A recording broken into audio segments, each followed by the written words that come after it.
Sambil merintih kesakitan, Sinta, warga Rangkapan Jaya, Depok, Jawa Barat, dipapa oleh petugas Satlantas Polres Depok dan Disub Kota Depok. Namun karena sudah tak kuat lagi berjalan, Sinta yang sedang hamil langsung dipopong menuju ke mobil patwal.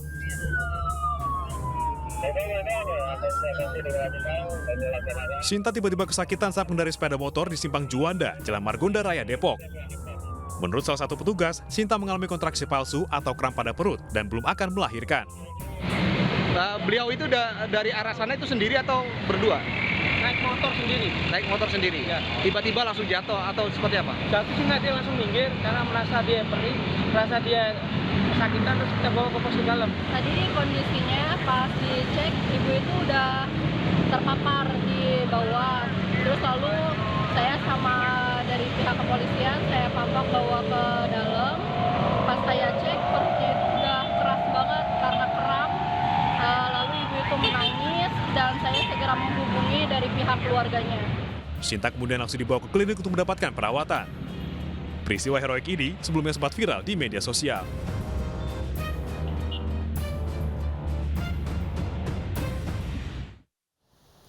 Keluarga korban pesawat jatuh SJ182 mengamuk di kantor Sriwijaya Air Tangerang, Banten. Keluarga ahli waris meminta hak dana santunan dibayarkan karena sudah 1 tahun lebih pasca kejadian mereka belum mendapatkan kejelasan dari pihak maskapai.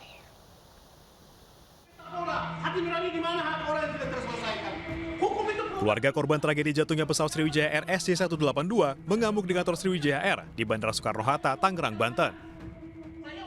Sudah hampir 2 tahun sejak jatuhnya SJ182, para keluarga korban belum mendapatkan santunan 1,5 miliar yang dijanjikan oleh Sriwijaya Air. Sejumlah keluarga yang datang dari Pontianak, Ende hingga Flores ini juga mempertanyakan penjelasan kepada pihak manajemen karena selama ini mereka tidak pernah mendapatkan kepastian. Para ahli waris menuntut sesuai rekomendasi Komisi 5 DPR agar dana santunan bisa dititipkan ke pengadilan atau pihak ketiga seperti perbankan. Kami minta 1,5 miliar itu sesuai dengan rekomendasi Komisi 5. Bang Lasarus sudah bilang pelepasan asuransi itu tidak semestinya ada RNI. Jadi kami mau ambil itu tapi kami tidak akan tanda tangan RNI. Sementara itu, pihak maskapai Sriwijaya enggan memberikan keterangan kepada awak media. Pesawat Sriwijaya Air SJ182 jatuh di Kepulauan Seribu, Jakarta, 9 Januari 2021 silam. Dari hasil penyelidikan KNKT, pesawat Boeing 737-500 tersebut jatuh dikarenakan masalah sistem throttle otomatis.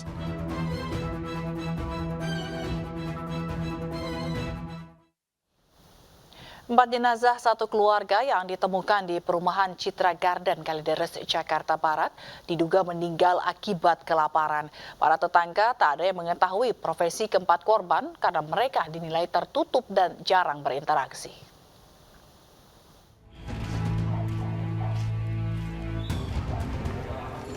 Penemuan 4 jenazah di perumahan Citra Garden, Kalideres diawali warga dan petugas PLN yang mencium bau tidak sedap dari dalam rumah sejak 3 hari lalu.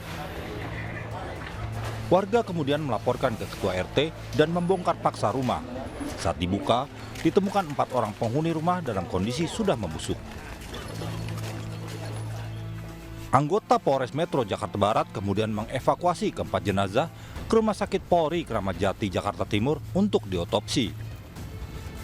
Hasil pemeriksaan sementara, polisi tidak menemukan tindakan kekerasan pada tubuh para korban.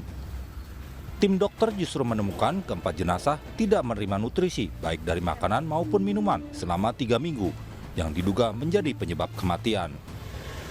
Kami mendengarkan keterangan berdasarkan informasi.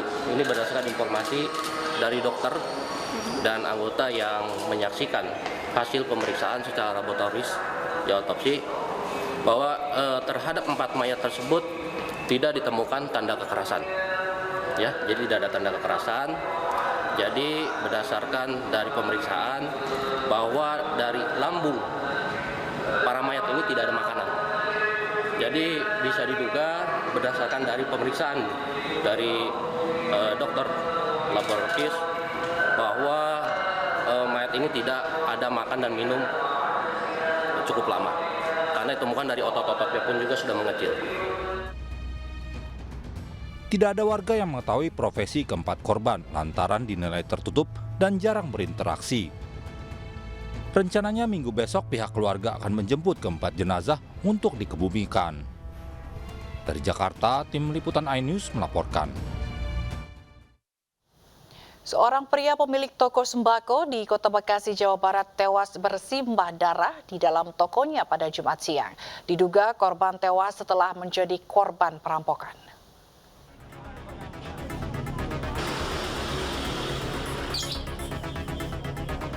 Warga di Jalan Pengasinan Raya, Kecamatan Rawalubu, Kota Bekasi, Jawa Barat, Jumat siang digegerkan dengan tewasnya Sandrat Silalahi, 63 tahun, seorang pemilik toko sembako. Saat ditemukan, korban bersimbah darah dengan kaki dan tangannya dalam kondisi terikat tali plastik. Korban pertama kali ditemukan istrinya saat masuk ke dalam warung untuk membantu suaminya membuka toko. Istri korban pun spontan berteriak melihat suaminya tewas tergeletak. Warga yang mendengar teriakan istri korban berlarian mendatangi lokasi kejadian. Diduga korban dibunuh setelah menjadi korban perampokan. Pasalnya, sejumlah uang di dalam laci toko hilang dan CCTV di dalam toko hangus dibakar yang diduga dilakukan oleh pelaku. Tim identifikasi Polres Metro Bekasi Kota melakukan olah TKP dan memintai keterangan sejumlah saksi. Saya tanya istrinya, gimana itu? Masih hidup enggak? Enggak itu, udah meninggal. Mana dia itu? Nah, saya lihat terikat tangannya kan? Terikat tangan loh? Iya, terikat tangannya, terikat. Jadi, saya lihat memang udah nggak bergerak. Korban tidak bernyawa dalam keadaan yang terikat, baik tangan maupun kakinya. Kondisi jenazah berapa lama? Ya, gimana? Mayatnya udah berapa lama? Kalau saksi melihat ini baru, jadi sekitar 4 jam. Ya, sekitar 4 jaman. Guna penyelidikan lebih lanjut, jasad korban langsung dibawa petugas ke Rumah Sakit Polri Kramat Jati, Jakarta Timur, dan kasusnya kini ditangani petugas Polsek Bekasi Timur dan Polres Metro Bekasi Kota. Dari Bekasi, Jawa Barat, Rahmat Hidayat melaporkan. Pemirsa, polisi kembali membongkar jaringan narkoba internasional jenis sabu. Polisi juga menggerebek dapur laboratorium narkotika di sebuah apartemen di Jakarta.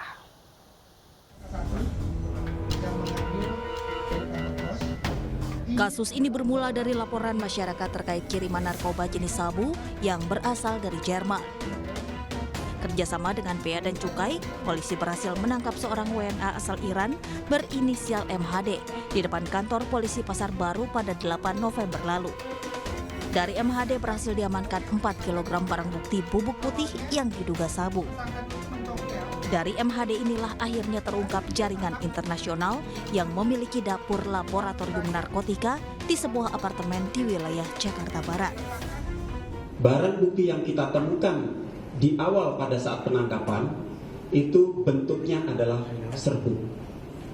Sehingga ketika bergeser ke salah satu apartemen, salah satu kamar di apartemen, itu kita temukan sebuah lab, kitchen lab, yang fungsinya adalah untuk melakukan proses, bagaimana proses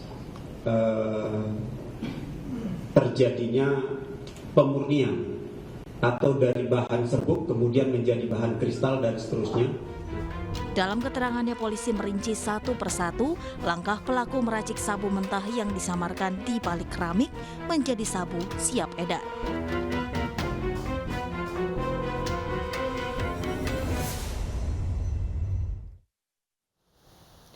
Proses pelepasan ring besi pada jari balita usia 3 tahun di Kota Makassar, Sulawesi Selatan berlangsung dramatis. Selengkapnya sesaat lagi.